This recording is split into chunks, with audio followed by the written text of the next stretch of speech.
paid good money to see this movie. When they go out to a theater, they want cold sodas, hot popcorn, and no monsters in the projection booth. Everyone pretend podcasting isn't boring. Turn it off. Turn it off.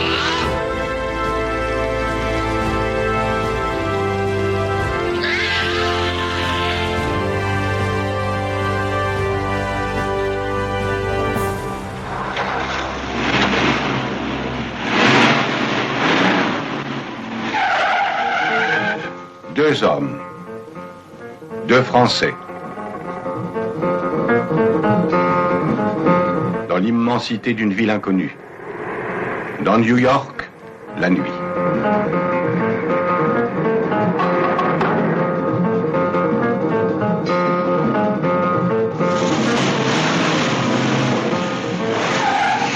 On peut entrer. Oui. Deux hommes qui, une nuit durant, vont se livrer à la plus étrange des enquêtes.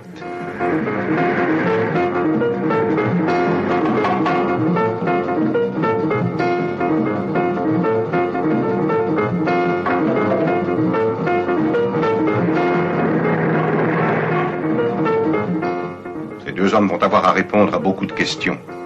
Dès qu'il y a du nouveau, je vous rappelle. Même la nuit. Surtout la nuit. Rien que la nuit.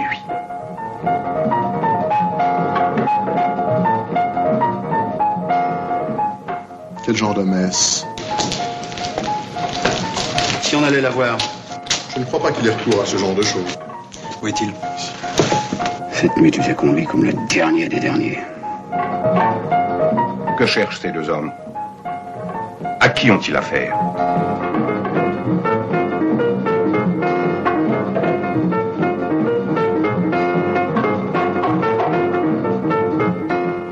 Mais qu'est-ce que tu fais? T'es dingue? Tu peux pas faire ça.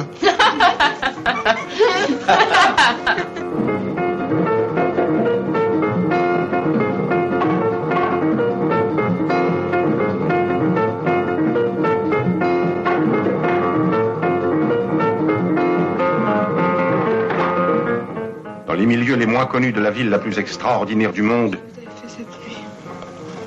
Au crâne. Où tout justement est à craindre. Quoi? Mais c'est pas moi qui ai commencé. C'est toi l'apprenti sorcier. T'as mis la machine en marche, tu ne peux plus rien arrêter. Où la vérité se situe quelque part entre l'ombre et la lumière.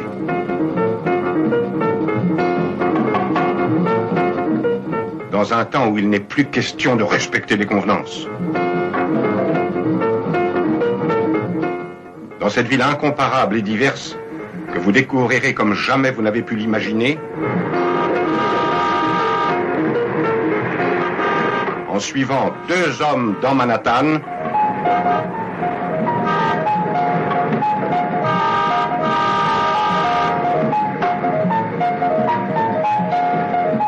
avec la révélation de l'année, Pierre Grasset.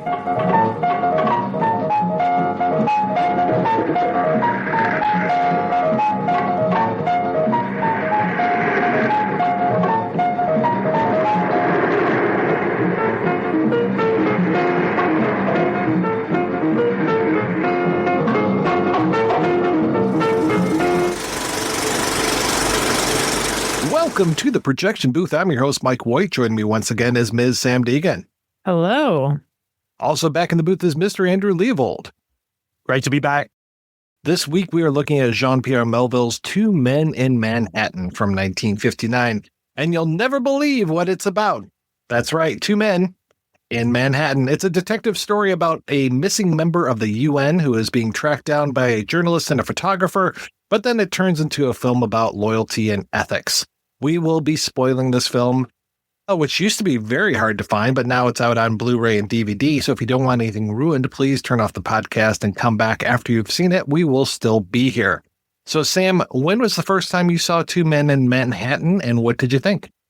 I don't know the exact year, but I want to say maybe about 10 years ago, maybe a little less. I watched every single Melville film, and this was indeed very hard to track down. but I instantly fell in love with it. I got to see it in a theater here in New York last summer as part of this Melville retrospective they coincidentally did for my birthday, not on purpose. It just was wonderful timing, but we can pretend. And I think I loved it even more seeing it more recently. It's definitely not one of his classics, and I don't think people should necessarily start with it, but I absolutely love it. And it's great to see him in a leading role. Yeah, that is quite a treat, isn't it? Just to have his presence throughout this entire film. And Andrew, how about yourself? 4 or 5 years ago, when I binge watched all of the Melville films that I'd never seen before, that I conscientiously tracked down and watched almost chronologically, just so I could see each phase of Melville develop and fade into the next one. I'm not as much of a fan of this film as I am of the classic period from Le Deuxième Souffle onwards. Probably because I get a little bored with the story. I find it a little bit too picaresque, I guess is the term that I'm scrappling for. It's just a little too procedural for my taste, but I did find rewatching this film last night that there were so many more factors of interest in the film other than just the narrative. It's the whole linkage to Melville's personal story, his preoccupations with cinema, even with World War II, the pre-war era. It's all in there. And it's a very easy film to slip into his permeable and inhabit for 90 minutes. Yeah, I don't remember the first time I saw this one either. And yeah, it was tough to find for a while. I know, who was it, Cohen Media eventually put it out. They were the only show in town for a little while with that one. The real hard one for me to find was Magnet of Doom. That one took the longest to find. And when you write this letter, so hard to find. Oh, shit. Yeah. That one, did I find a VHS of that one? That one was tough as well. But yeah, Magnet of Doom, I just remember when I finally tracked that down, looked like it was shot off of a bed sheet that somebody had like projected a really pink print of it on. It was awful. And of course, no subtitles whatsoever. So yeah, I'm glad things have changed. And I'm glad that all 14 of his films are now fairly easy to see, which is great. And people keep putting out box sets of his stuff. And I'm like, yes, please, more Melville. He doesn't have that extensive of a filmography.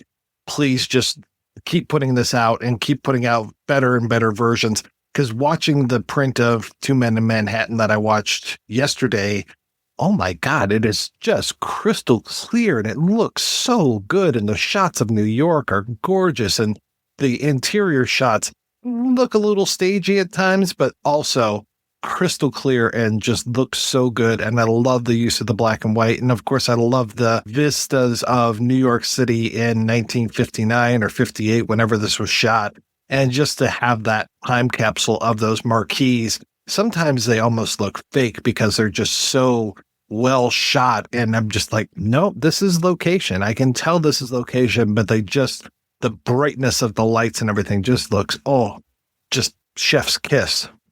The print that's circulating now, the whites really pop out of the black. You know, that this is gorgeous cinematography. And like you said, a beautiful, perfectly shot time capsule of 1958 New York. Yeah, and it's so crazy how different it looks based on the bootleg file that I first saw almost a decade ago, which was really muddy and washed out. And like, you could tell it was a beautiful film, but getting to see some of these films properly restored or even partly restored, it's such a treasure. And I think with this one, it feels like such a love letter to New York, obviously, even though all the interiors are, of course, shot in France, in Paris, in a studio.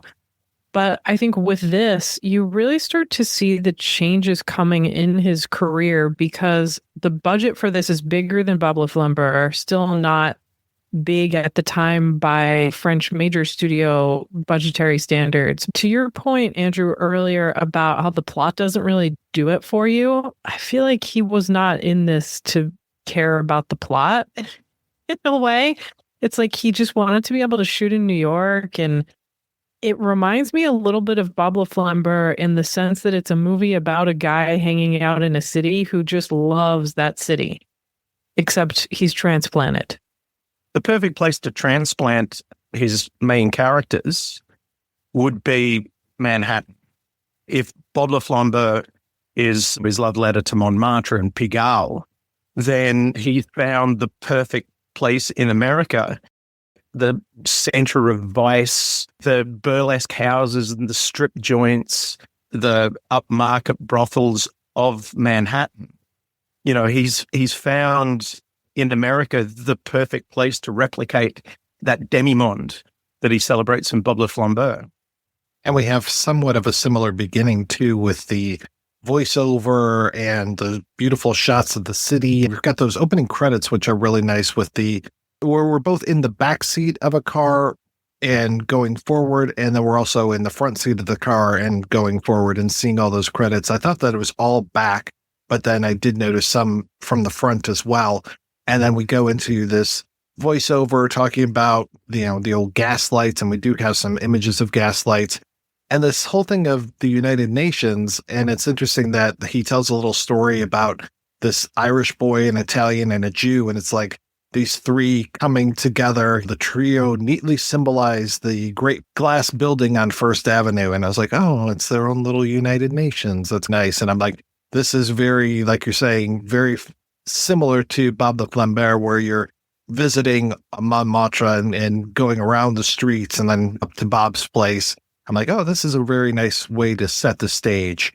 And it takes a while before we really get going here. We get this very beautiful, poetic, at least according to the subtitles, this whole thing talking about we're at this meeting of the United Nations and they're cleverly using some stock footage.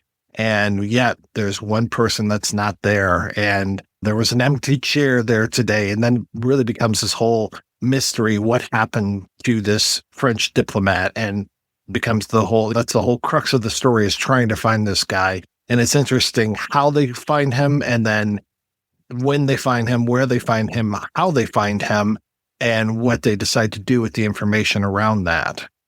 Yeah, for as much as it is set in New York and does have that great exterior location photography, this is a film about France and France's political reputation. And I think Melville is often unfairly thought of as being a kind of nationalistic conservative filmmaker sometimes, probably because he served in the war and because of his experiences in the resistance and how they show up in his films, was associated more with this kind of old world, like we need to celebrate France's glory type of figure, but he's not really. And I think you see it nowhere more clearly than in this film. Army of Shadows, yes, that's a different conversation. But here, he's really critical of this French tendency to say we have to sweep certain problems under the rug and make it seem like they didn't exist, because the most important thing is the reputation of France and how France's reputation is reflected in its political leaders. And so having this story be focused on the UN, which, by the way, First Avenue, I was there a lot last week. It does not still look like this, sadly. It's much uglier. But it's just interesting that even though he set this film in New York, in the US, it's not an American story, it's a French story. Also look at the timeline of Melville and where this film sits. And this comes out in 1959, the same year as the other key New Wave films, made by men who are almost 20 years younger than Melville. Melville, as a young man, has memories of that pre-war idealism. And the figure of the missing diplomat symbolizes that ideal that he would have looked up to as a young man. But then 20 years later, after the war and with all of the post-war cynicism, he also can see that figure as being a deeply flawed one. As a mature man of late 30s, early 40s, he's able to say, yes, this man was a great person, but he was also a womanizer, a liar, et cetera, et cetera. So he's able to have a much more balanced view of that individual. Whereas the Young Turks of the New Wave would have been saying, well, let's reject all of that World War II bullshit. Let's completely forge a new path, all about modernism and deconstruction and so forth. So you can see the schism between Melville's films and the New Wave appearing with this movie in 1959. That this is a film that tackles issues that the New Wave directors don't really want to touch because it's not part of their milieu. It's not part of this new path that they're wanting to forge.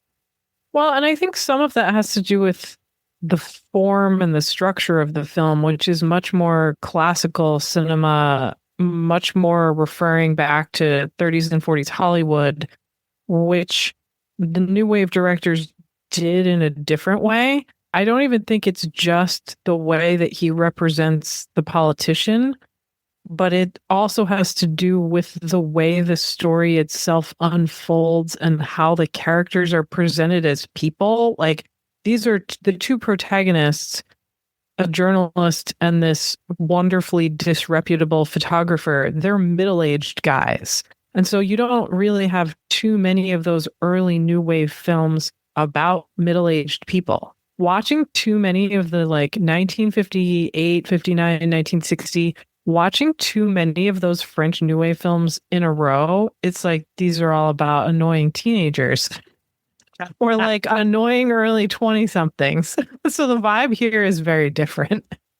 Yeah, well, Melville would have been hanging out with those bitter, jaded photojournalists, journalists, and so he's able to draw from that rather than having his protagonists, these young, bratty caricatures, really.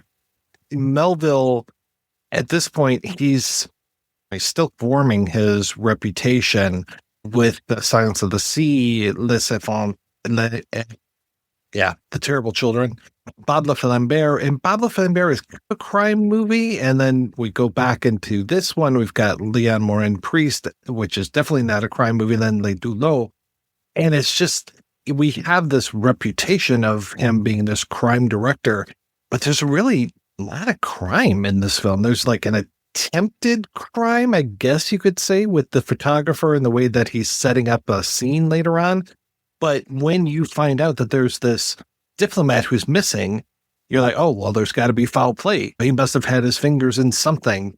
But that it ends up, spoilers, being a heart attack that killed him rather than, oh, he was trying to keep this secret or he had a stash of Nazi gold or something, some sort of crime element to it. Because you're following this whole story and you're just like, okay, we're going from this person to this person to this person, mostly women. We're just going from woman to woman to woman. And then eventually we're going to find the diplomat. And then eventually we're going to find, no, there was no foul play. No, there is no Nazi gold. There is no reason why he was killed. There's nothing that's secret other than apparently his war record, which then the one guy has to really put out there and just be like, this guy's a hero. You cannot touch this guy. You should not be saying anything bad about this guy. It reminded me a little bit of when Jose Ferrer talks to the guys in the Keene Mutiny. It's just like, oh, you guys got your way, huh? When I was studying law, and Mr. Kiefer here was writing his stories, and you, Willie, were tearing up the playing fields of dear old Princeton, who was standing guard over this fat, dumb, happy country of ours, eh? Not us. Oh, no, we knew you couldn't make any money in the service. So who did the dirty work for us? Queeg did. And a lot of other guys. just the way he reads those guys the riot act, and it's like shaming them. And it feels like the real thing that happens in this movie is they get shamed into doing the right thing, or at least Delma, the photographer, gets shamed because Moreau, interestingly enough, you're talking about, where is Melville? Well, Melville, the character, doesn't seem to be aligned necessarily with Melville, the writer-director. Part of why I think of Baba Flambeau and Two Men in Manhattan as being this kind of double feature is because they both subvert crime and mystery genre tropes so much. Like, Baba Flambeau, on the surface, is a heist film, much like on the surface, this is a political murder mystery. But the way that he treats the actual crime in both of them, it's like, this part isn't important. We are just here to hang out with these characters. And even though, yes, he is very different from the New Wave directors, I think with these two films in particular, you can see how much he influenced them and why they looked up to him as a sort of godfather, because he is taking, again, those classic 30s and 40s mystery and crime tropes and saying, well, what if we made a film with those tropes but turned them completely on their heads? And that's exactly what Godard does in Breathless. It's, yes, there's a crime, and yes, there's this young guy who's maybe going to go on some sort of spree, but that's not really the important focus. It's such a weird period in his career, which, like you pointed out, it pretty much all changes in 1962 with Le Doulos, when he really becomes much more associated with crime and gangster movies. And I just love this period where he's playing around and figuring things out and is much more interested in the connections between people than the actual plots. I think you could argue that without Bob Le Flambeau and Two Men in Manhattan, there would be no Breathless. That those films are so crucial in the language of the new wave. But where Melville differs from Godard is that he is both a formalist and an experimentalist. That there is this embracing of commercialism and art, of American and also European sort of experimentalism. I think that embracing of both art and commerce definitely, it explains all of Melville's films in the 60s and 70s.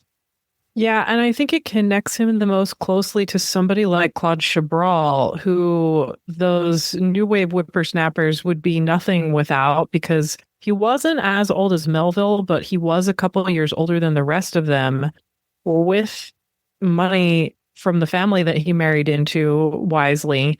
He was able to help finance a lot of those early new wave films. But then I think by the mid 60s, they started to look down on him because, like Melville, all he cared about was making films, and mostly making films the way he wanted to make them. Like, neither of them were trying to burn the establishment down, really, not like Godard.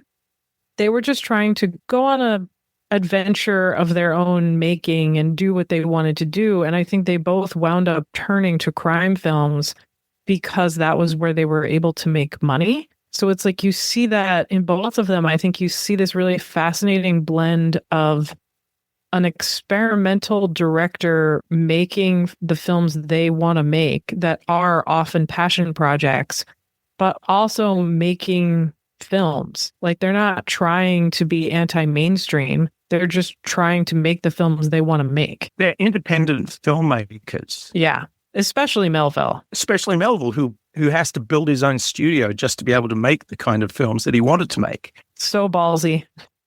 Yeah, and ultimately he wanted to make films like The Asphalt Jungle. So he venerated John Huston in the way that Chabrol venerated Hitchcock.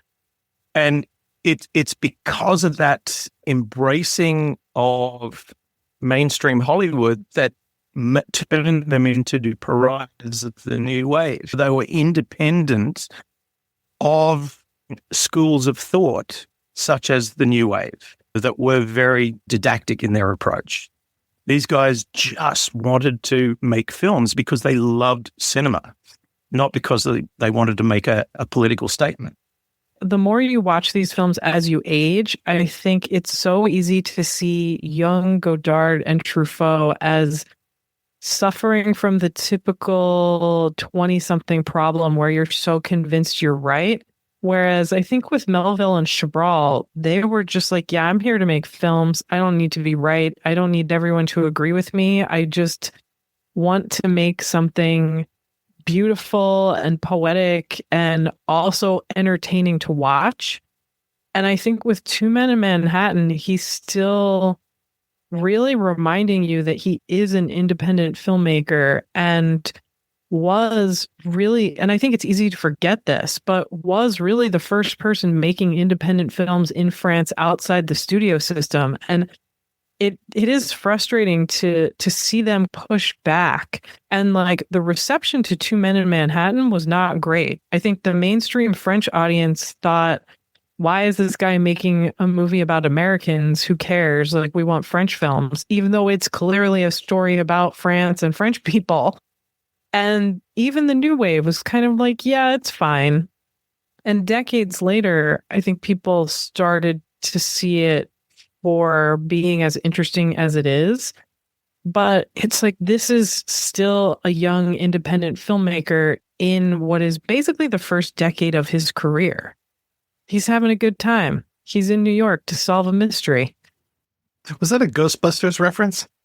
We've been going about this all wrong. This Mr. Stay Puft is okay. He's a sailor. He's in New York. We get this guy laid, we won't have any trouble.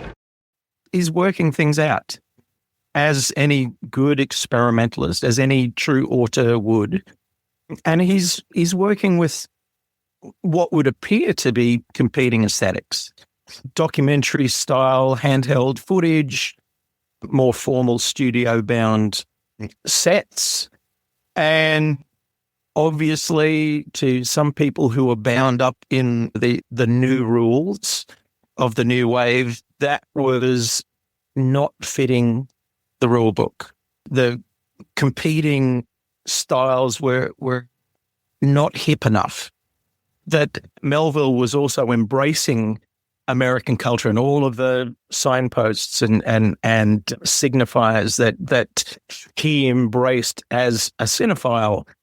He was embracing rather than rejecting or deconstructing and reconstructing as Godard would have. I think his playfulness was seen as a kind of growing heresy among the young Turks of the New Wave movement. No, he definitely is having a good time. And being the star of his own movie, I guess he knew that he could rely on himself, but he does a great job in here, I have to say. And I really like him as a protagonist and kind of being the good half of this group between him and Delmas. But I have to say that the gentleman that plays Delmas is just spectacular, especially when he has more of his crisis of conscience later on. But just he's such a louse. Just oh yeah, no, I left my camera at home. And then he's like, oh, what's this doing here in the car? Well, I just got to have a camera around. And the way he sneaks in the camera in that package later on. And I'm just like, wow, this is really a precursor to the paparazzi where this guy is just about having these photographs. And especially when he's photographing that poor girl who's changing at the strip club. Oh, I'm like, come on, buddy. What the hell are you doing? And she doesn't say a word. I think she might be the worst actress in this movie, or whoever's dubbing her is the worst actress, but the worst actress is the Bordello madam. She is just dreadful. And even she has to be dubbed into French. Yeah, I don't think the dubbing here is doing anyone any favors. Any of the female actors anyway. They're just clothes horses, really. They're signposts for the various vices that the missing person has befallen to. The neon signposts for the film. This is burlesque. This is prostitution. Even a secretary is a lesbian. She's involved in some kind of vice as well. Yeah, I noticed that whole lesbianism thing. I was like, whoa, where did this come from? Surprising.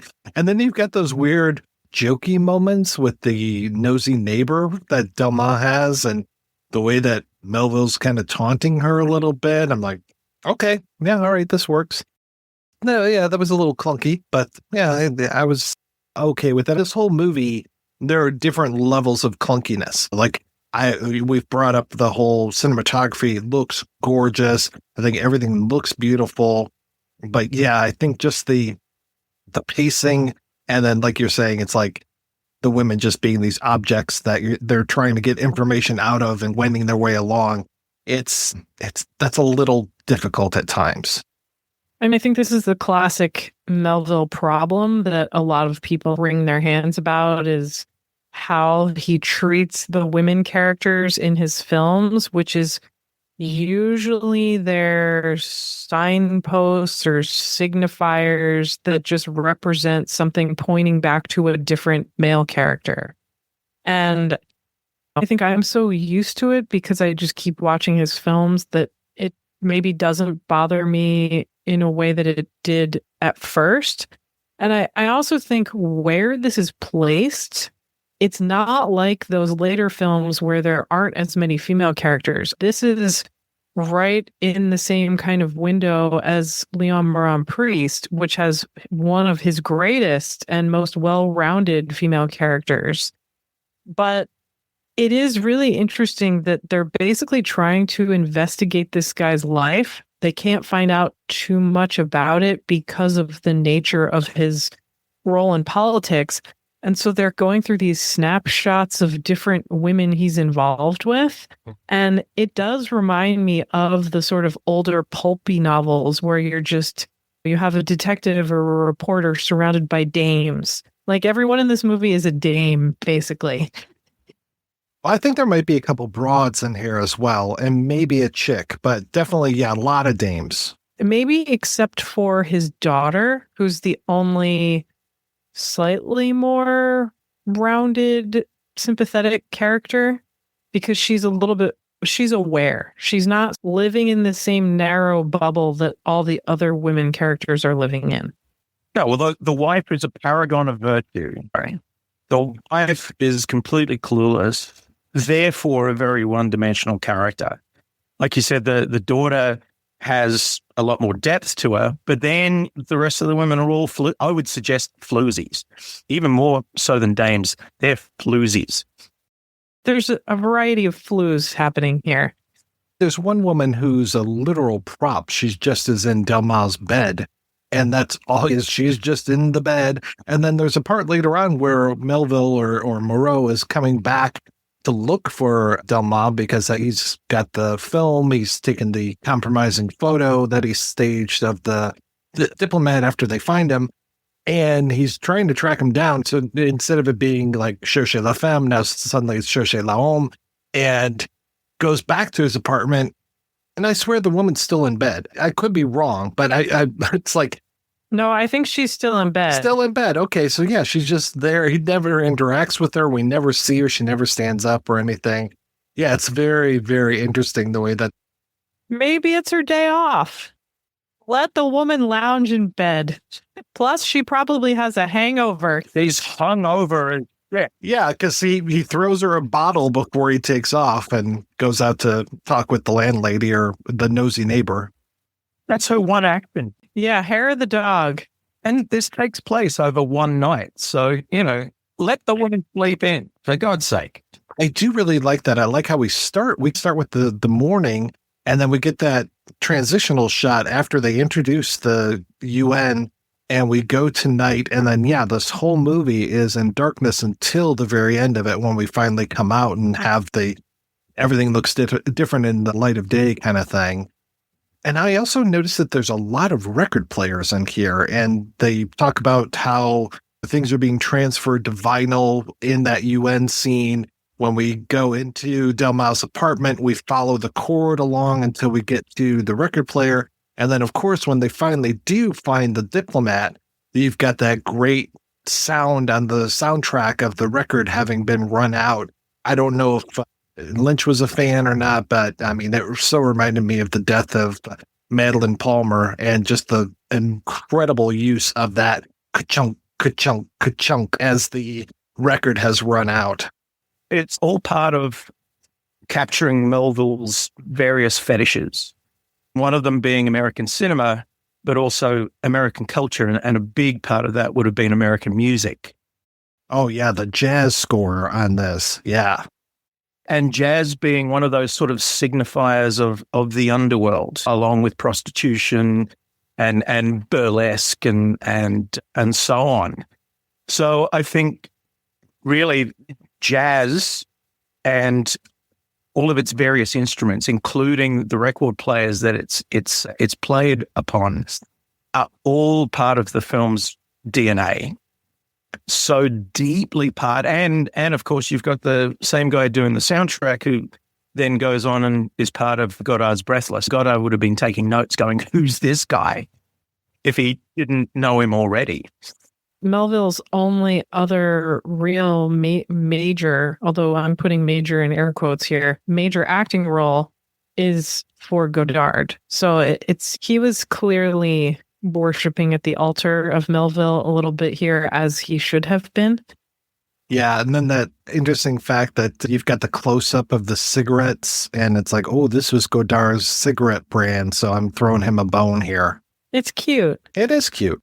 He was so supportive of them. I know, and then they turned on him like a bunch of animals. Like a bunch of bratty children. After milking him. I don't know if I want to think about them milking him. And his expression would have been exactly the same as it was all the way through this film, a kind of dead fisheye stare. But also bemused. He's great at having these very subtle expressions, and I think part of why he and Pierre Grasset play so well off each other is for a lot of the film, you're never really sure if Moreau, Melville's character, is the same type of person as the photographer, or if they're just friends and he's ignoring his friends' more questionable morals. And I think it comes out the most in the last 20 minutes or so, but just their chemistry together is great. And it's a shame that Pierre Grasset wasn't really in that many films, but his first biggest role is in Rififi, which I assume is why he was cast in this. Again, playing off that exchange between American crime, cinema and literature, and French. There's so much back and forth here. Grasset was also slated to play the main role in a spy film that Melville wanted to make between Bob Le Flambeau and Two Men in Manhattan that didn't happen for one reason or another. So he was very much on Melville's radar. And I think, like he said, I think Melville wished that he had have made Rififi and and wanted that cultural cachet that Grasset would have provided from his link with Rififi. Without Rififi, you don't get certain scenes in Bob Le Flambeur. You don't get certain scenes in Le Doulos or Le Deuxième Souffle. Like, it's just so incredibly influential. But one of my favorite things about Melville is I think, unlike directors in more recent decades, Melville never seemed like he was trying to squirrel away his influences. He would always happily refer to them in his films, talk about them. And it seems like, especially with Two Men in Manhattan, he gives off this vibe that he's viewing cinema and maybe even culture as this kind of interconnected web. And even though I think you could call him an auteur director, he just has this kind of flexibility with those influences he's borrowing and this sort of fake universe where France and the United States are meshed and melding together. I just love him. He's the best. Well, they certainly do mesh in Melville's imagination. Yeah. And all of those films that he would have been consuming with a rabid passion while he was in London during the war and catching up on the previous 10 years worth of black and white cinema from Hollywood, and then watching the new wave of noir films coming out of Hollywood in the 50s. That's very much his cultural landscape. And so he's picking elements out of that and reconstituting it Melville style. cinema for him is just a constant dialogue between himself and his influences. And those influences would have been cinematic giants like John Huston.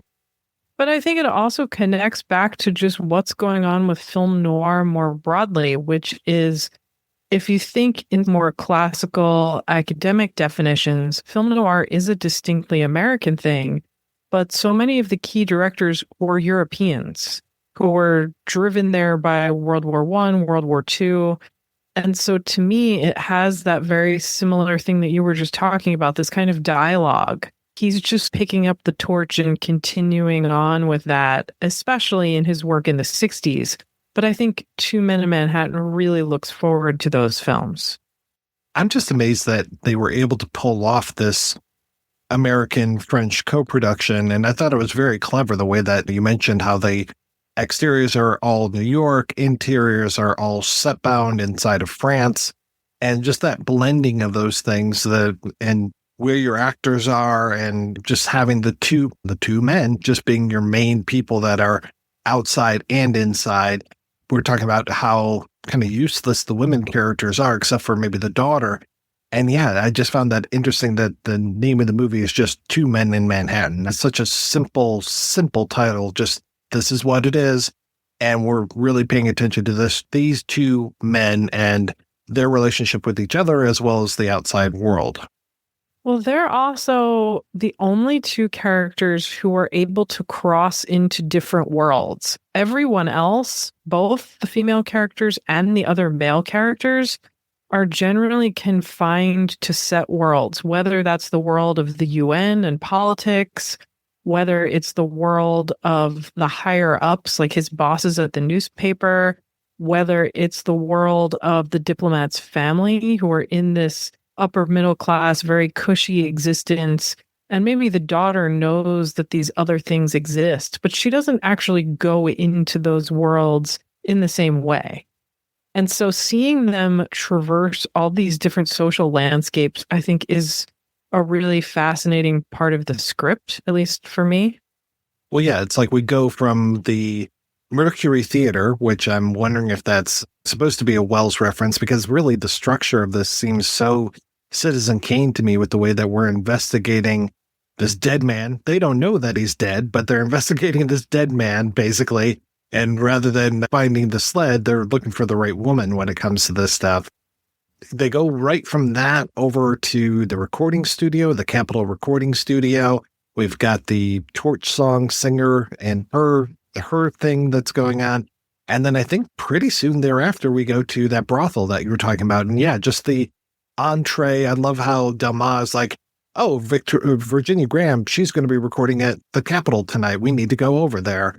And then I think it's Melville. Who is it Melville, or is it the other actor that calls the upscale brothel and they have that card, the Eddie card, which they just keep showing, like, you got to spell it out, say the name when you call. And that's like the code word in order to get into the brothel.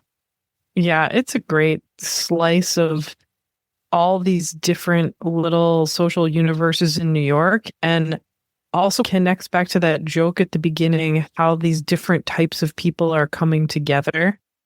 They overlap and interact sometimes, but they don't really come together that much. Like, this is, I think, in some ways, one of his most political films, just in terms of how he's showing these UN politicians and these issues of class within New York City and how that impacts the French main characters. But it's also how it impacts Melville. It's his script. It's his series of boxes that he's ticking one by one. We get to show the Mercury Theater, and I think it is a very deliberate reference to Wells, as well as the script being a nod to Citizen Kane.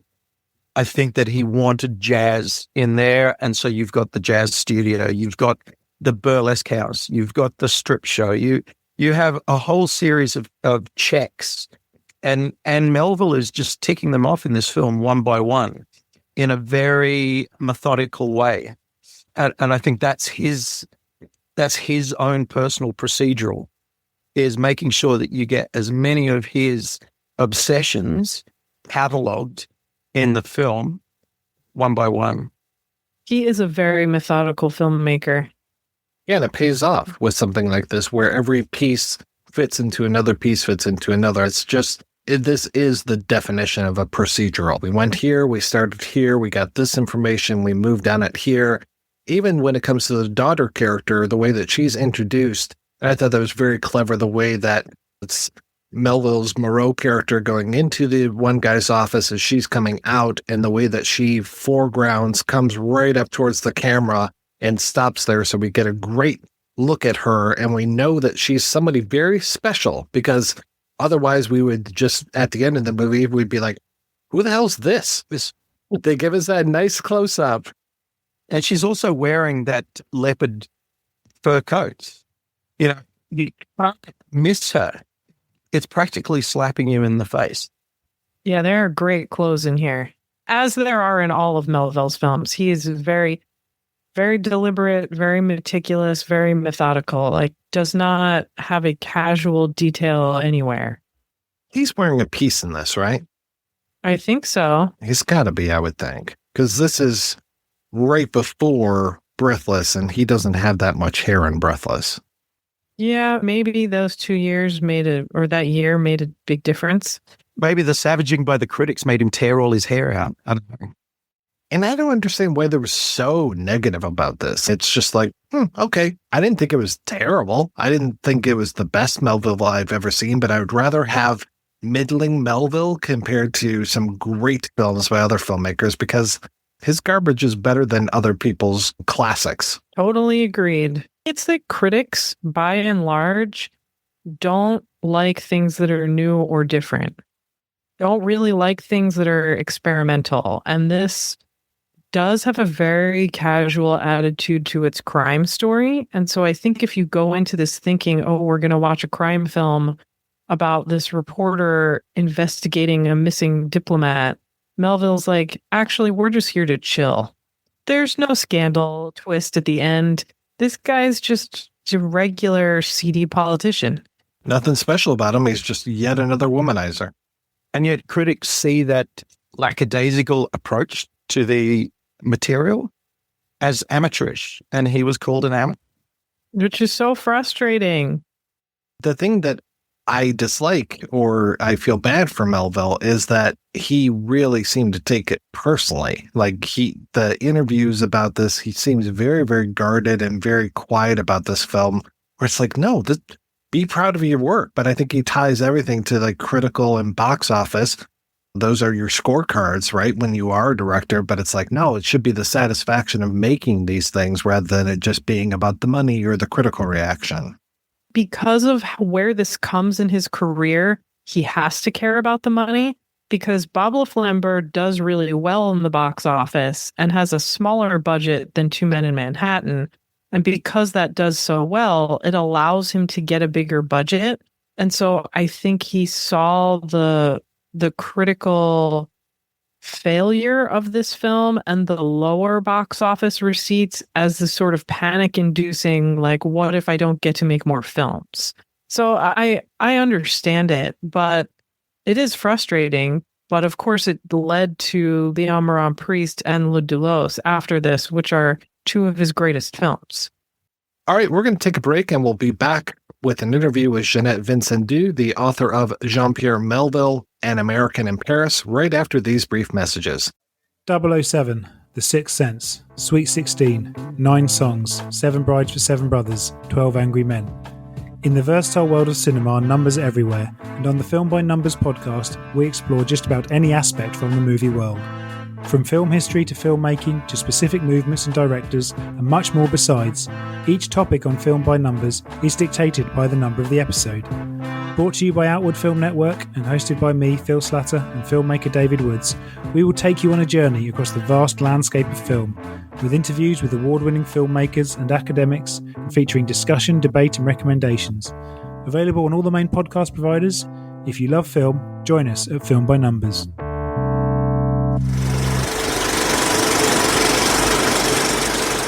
I figured let's start with some familiar territory, because we've talked about Jean-Pierre Melville many times, and I would love to get kind of your thoughts on where Two Men in Manhattan really fits into his filmography.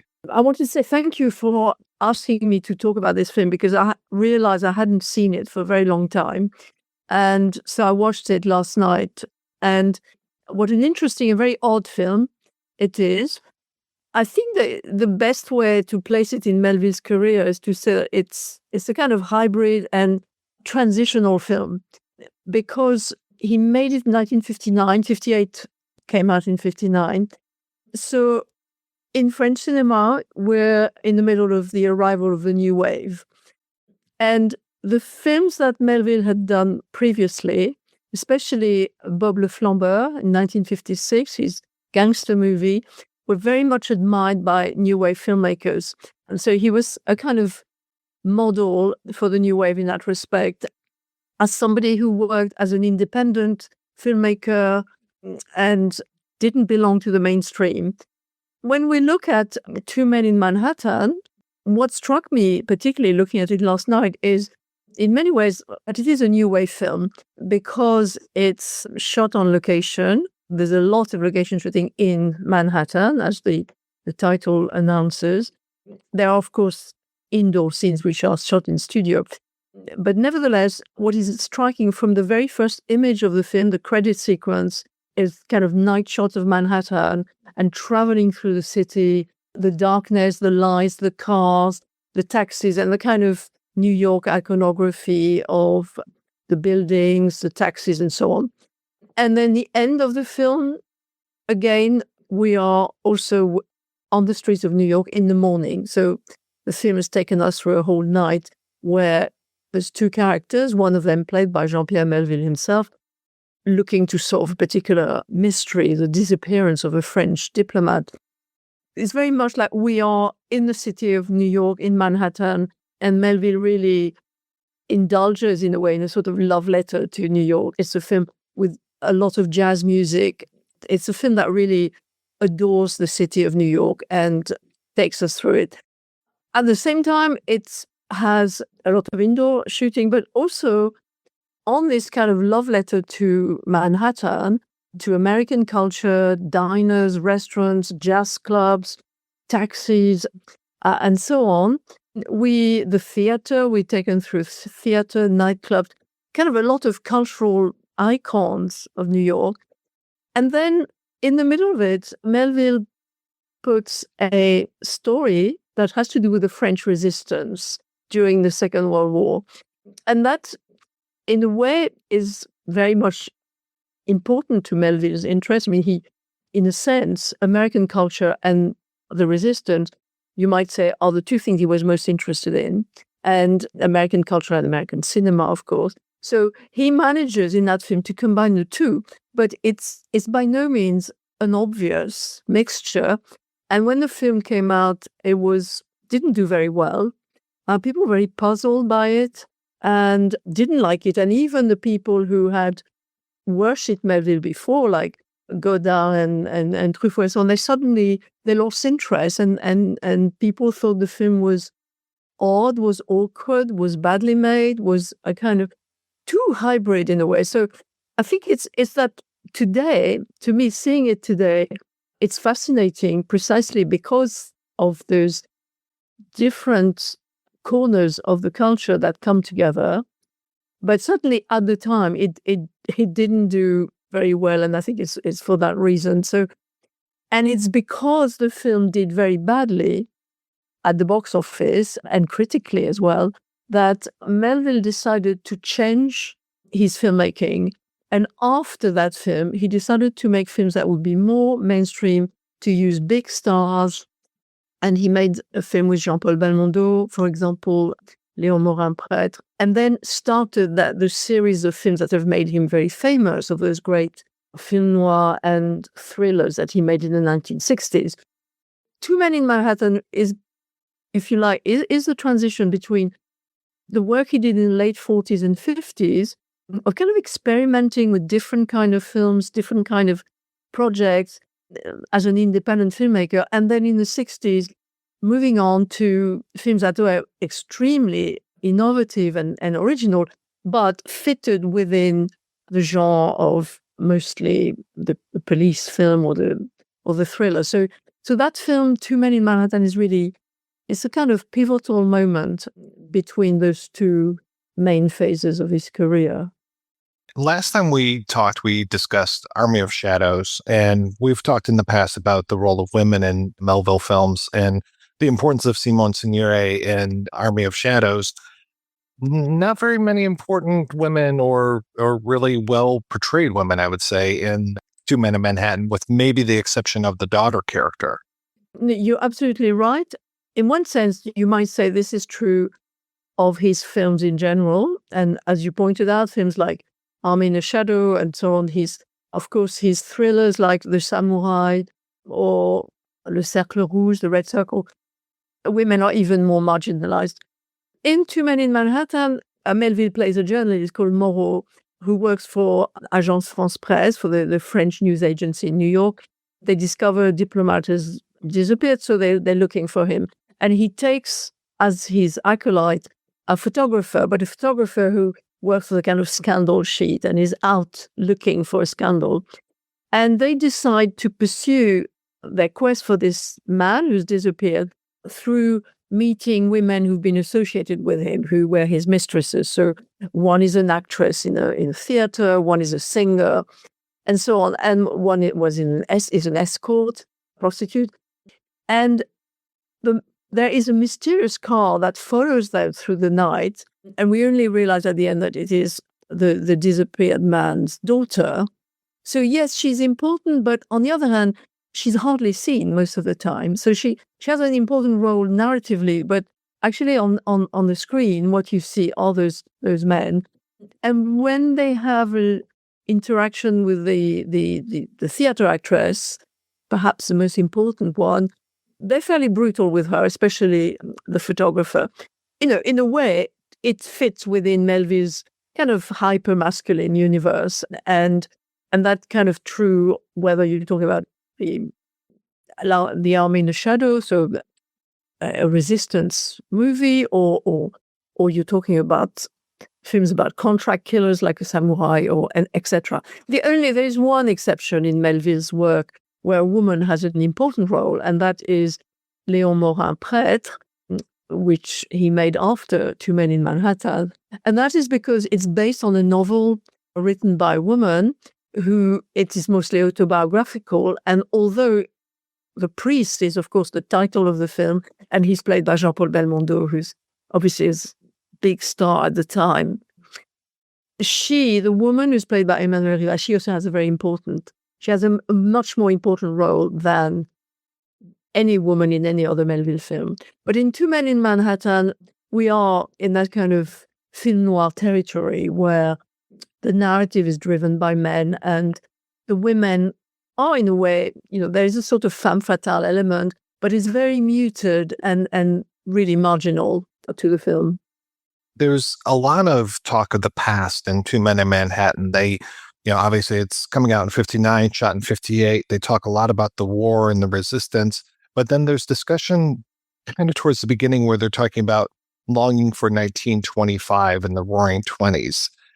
What was going on at that point in French history that they would long for that? Was it just because it was the time before the war? Yes, probably. I think so. I mean, I think there is that line, but it applies to the photographer who we given to understand is a kind of fairly dissolute character. I think to me the film is more looking back at the war and the resistance, and what it does with it, I think, like the Army in the Shadows in a much more major way, is to present the resistance as some kind of great ideal, a kind of a mythology. It's really a very much idealistic, and it fits within what French historians have called the resistentialist myth, that the idea that what characterized French people during the German occupation was resistance. Whereas, of course, we know, and we certainly it's been very well documented now that the majority of people were not in the resistance, nor were they necessarily fascists or Nazis, but they kind of were in the middle and didn't do very much. But a film made in 1958-59 is just after the return of General de Gaulle in power on the French political scene, and which is he came back in 1958, and he was the president, and his return is often seen as rekindling, if you like, the interest in the resistance, because de Gaulle really embodied the resistance. And when at the end of Two Men in Manhattan, when we are the head of the French news agency comes and says, you cannot show this man. So we learn that he has died in his mistress's flat, but this must not be shown because he's a great hero, and you cannot debase his memory by showing him dying in this kind of vulgar way. In a way, this is Melville also showing that this great myth of the resistance is also a manufactured thing, that it is an invention to some extent, or a great construction by the media and so on. And what his film does is to demonstrate that kind of construction, that yes, this man was a great hero, but this heroism must be maintained at all cost, and he mustn't be shown to be just an ordinary man who dies in his mistress's flat. So I think Melville is very aware of all that, and he, to me, he's torn between loving that myth and loving the past and himself having been in the resistance, and at the same time being fully aware that it is a construction, and that is what the film does. And I think possibly the very negative, this is something we can see better with a greater hindsight. And possibly in 1959, when the film came out, the kind of generally the negative reaction was sort of people not understanding why he was bringing that back into the picture. Well, to see those New York scenes, kind of like with Magnet of Doom, to see America, to have Columbia, the logo come up at the beginning, was like, oh, I'm not used to this with a Melville film. Yeah, so Columbia distributed the film, obviously. You mentioned Magnet of Doom, L'Affaire L'aîné des Fers-Chauds, which was like a love letter to a different kind of America. And then this is New York. And I was looking at an interview Melville gave about it and saying, yes, it's very dark because that was the reality of New York at the time. This is, he said Paris was much lighter, there's more light about, and it is very dark, but it's very evocative. I really enjoyed watching it. I think those scenes are very beautiful, and the music and everything. It's. I was quite surprised looking at the reviews at the time, which tend to make it sound like, oh, it's a very dull film. I thought I really don't think it's dull. I think it's. We can tell that they're taking their time over this. There's no great urgency to find this man. It's just like an excuse to take us through all these different cultural places. So we, from the United Nations to the Mercury Theatre, which, every place that he chooses is culturally coded. It's not just any theatre or, and of course his great love of American cinema and jazz music. So it's kind of, it all comes together, really.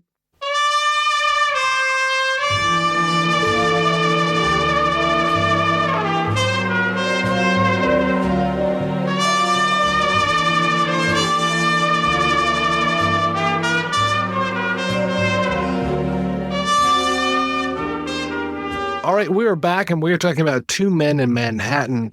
And between this actually being a Christmas movie, which is barely mentioned, they have the shots of the ice skaters at 30 Rock, and they've got some neon stuff. And then you see the Salvation Army people out there. And there's a little, is it God Bless You, Merry Gentlemen, I think comes up on the soundtrack very, very quickly. I kept thinking, and especially with all of the beautiful shots of Manhattan, I kept thinking of Alan Barron's Blast of Silence, which is more in that crime milieu, but it's so fascinating. And I think it's just 2 years after this. And it's like, if you want to see beautiful shots of New York City in the late 50s, early 60s, a double feature of those two films would really scratch that itch.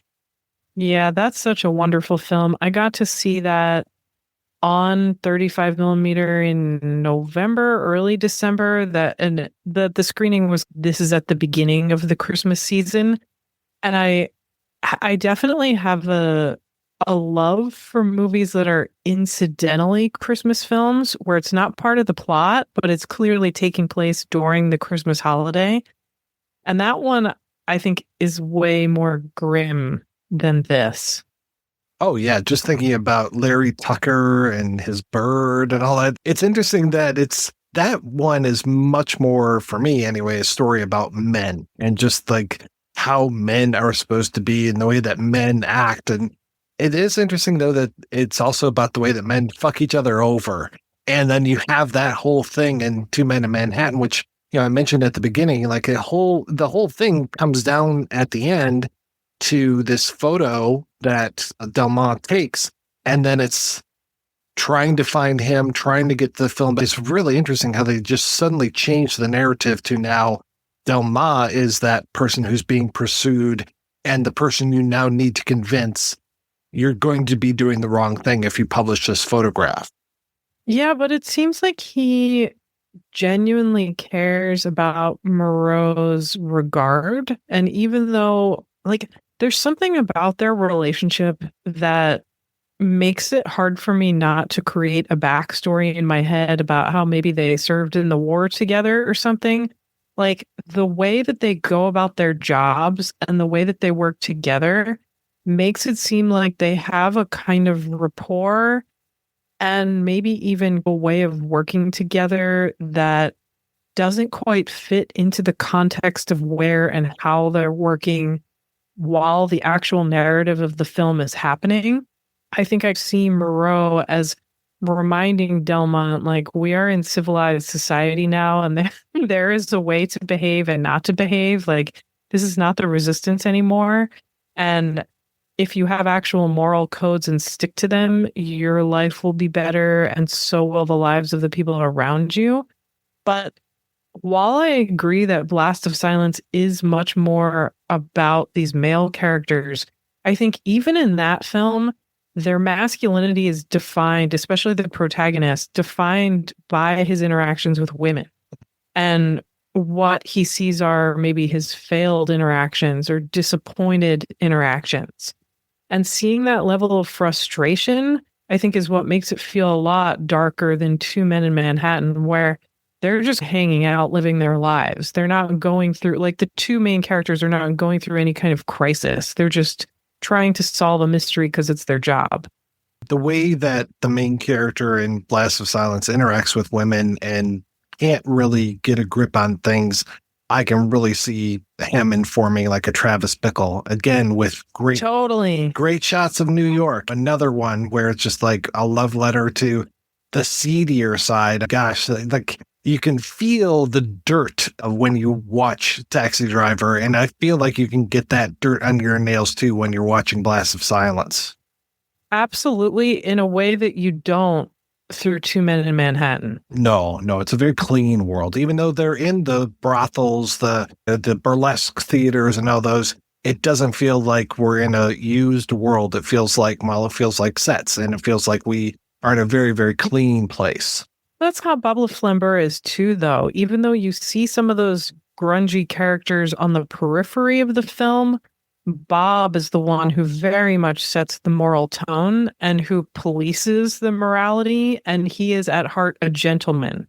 And even though he's staying up until 8 a.m. gambling and has that fucking slot machine in his apartment, best thing in any movie, he himself is not grungy in that way. Like, he has this very clear moral code. Well, not only does he have a moral code, but he's got a moral compass through the police inspector. So the way that you're talking about Moreau and Delmont reminds me of Ledru and Montague, the way that he's that Jiminy Cricket on his shoulder kind of thing, and just like, hey, stay on the straight and narrow. Yeah, like, and that's very much Moreau to Delmont, where it's just like, what are you doing? And then, yeah, you kind of get that little, maybe it's a little heavy-handed later on in the film where it's just like, do you know what kind of guy this is? And how he parachuted into Paris or parachuted into France, and he got a broken leg, and then he had to parachute again, blind a couple months later. And I'm like, this is basically the main character from Army of Shadows that we're talking about here. This is the Lino Ventura character, but talking about him all these years before. It is funny to think about that different versions of characters that appear throughout his films, because there are a couple recurring ones.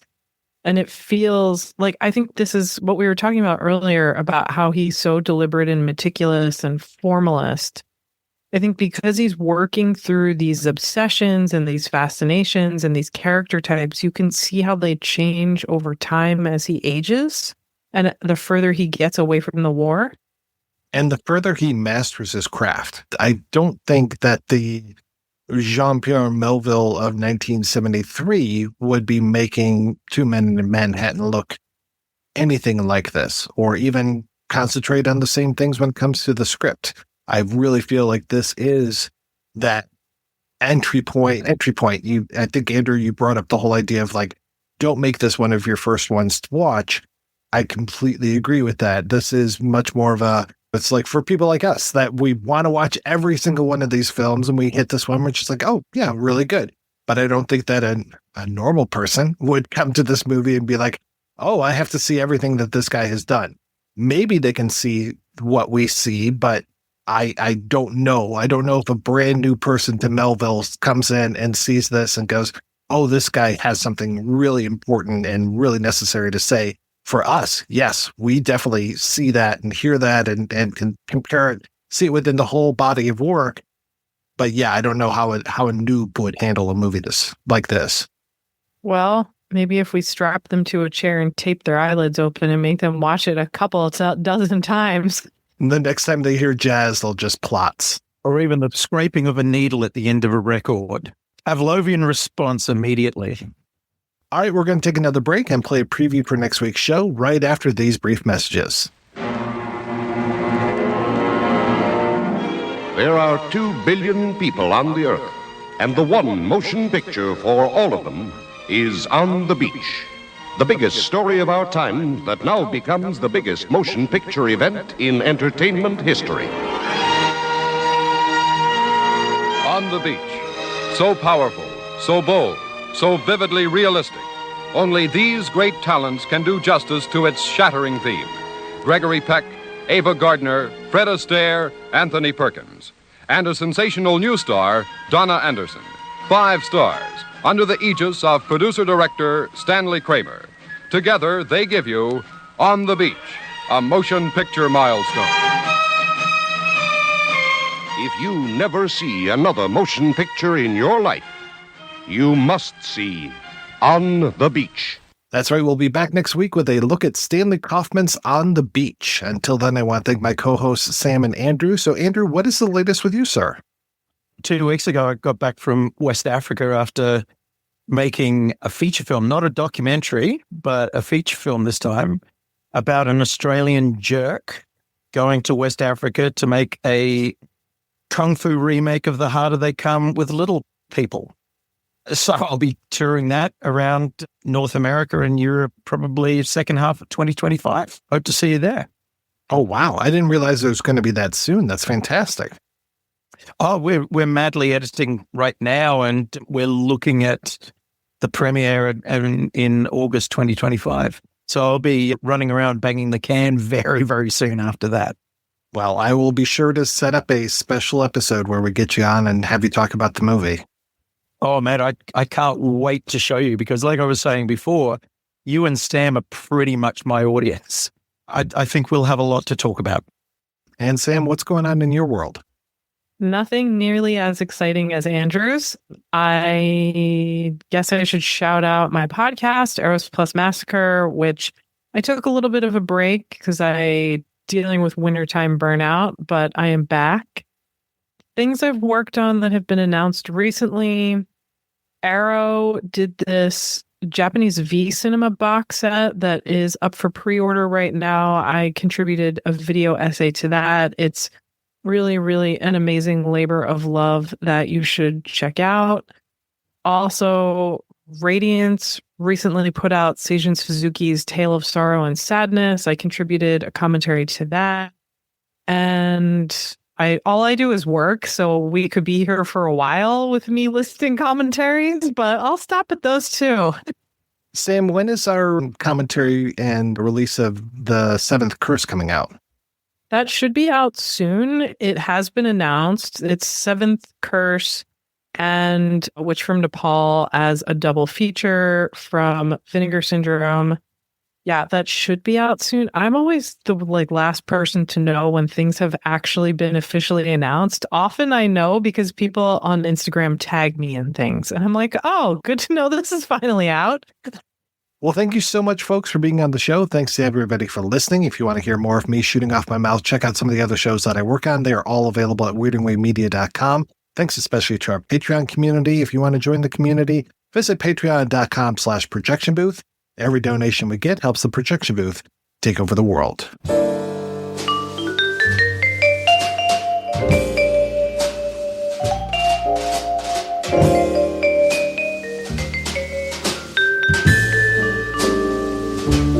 There's a street in Manhattan with a house that has no window pane and a lamp that burns all night. Listen, man, go away from me. I lived there so long ago with a guy you wouldn't care to know.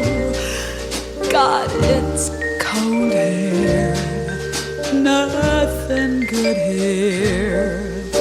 Go, man, not tonight. His eyes sang to me all day. He smiled in a funny way. Nothing more for me to say. It's all dead. Damn that street in Manhattan and that house that has no window pane and that love that burned my heart away. God, it's bad tonight.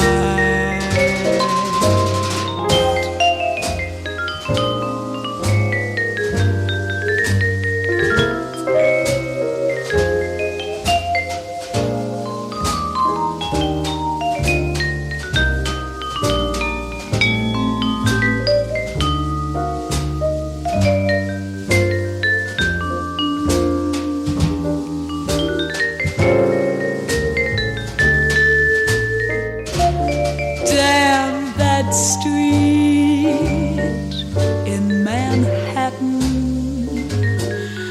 and that house that has no window pane and that love that burned my heart away. God, it's bad